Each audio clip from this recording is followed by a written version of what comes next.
মমতা ব্যানার্জির মিথ্যার রাজনীতির আরেকটি এপিসোড সামনে এসছে। তিনি সোশ্যাল মিডিয়ায় লিখিতভাবে জানিয়েছেন পানিহাটির কোনো একজন বয়স্ক ব্যক্তি নাকি এনআরসির ভয়তে আত্মহত্যা করেছেন। জানি না তার সে সুইসাইড নোট কে লিখেছে, কোথা থেকে এনআরসি এলো।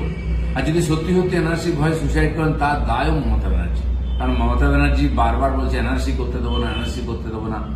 উনি ভয় দেখিয়ে রাজনীতি করেন আর মৃত্যুর রাজনীতি করেন। সিএ করতে দেবো না বলে খুব চিৎকার করেছিলেন, সিএ হয়ে গেল, মিথ্যা প্রমাণ হলেন। আবার এসআইআর করতে দেবো না বলে খুব চিৎকার চেঁচামেচি করছে এতদিন ধরে।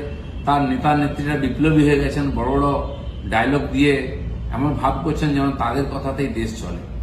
তারপরে দেখা এসআইআরও ঘোষণা হয়ে গেল এবং তার পার্টির তরফ থেকে 5,500-এর বেশি ডিএলএ ট্যুর নাম পাঠিয়ে দেওয়া হয়েছে। আমার মনে হয় সময়ের সঙ্গে সঙ্গে বাকিও পাঠিয়ে দেবেন, কারণ এটা হবেই। ইলেকশন কমিশন ঠিক করেছে, আটকাতে পারলেন না, তাই নতুন মিথ্যা সামনে নিয়ে এসে লোককে ভয় দেখাবার চেষ্টা করছেন।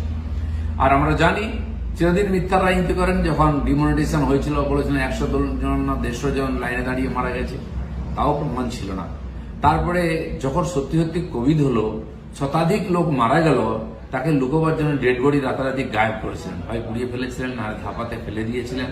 তো বারবার সত্যকে চাপা দিয়ে মিথ্যা দিয়ে রাজনীতি করে চলে এসছেন। তার নতুন একটি এপিসোড সামনে এনেছেন, সাধারণ মানুষকে বিভ্রান্ত করার চেষ্টা করছেন। আমি বলছি এই কথায় কান দেবেন না। এসআইআর হচ্ছে, সহযোগিতা করুন। এটা সরকারি কাজ, নির্বাচন কমিশন করছে এবং হবেই। এটা করাটা একজন নাগরিকের দায়িত্ব, তাই সবাই সহযোগিতা করে এসআইআরকে সফল করুন।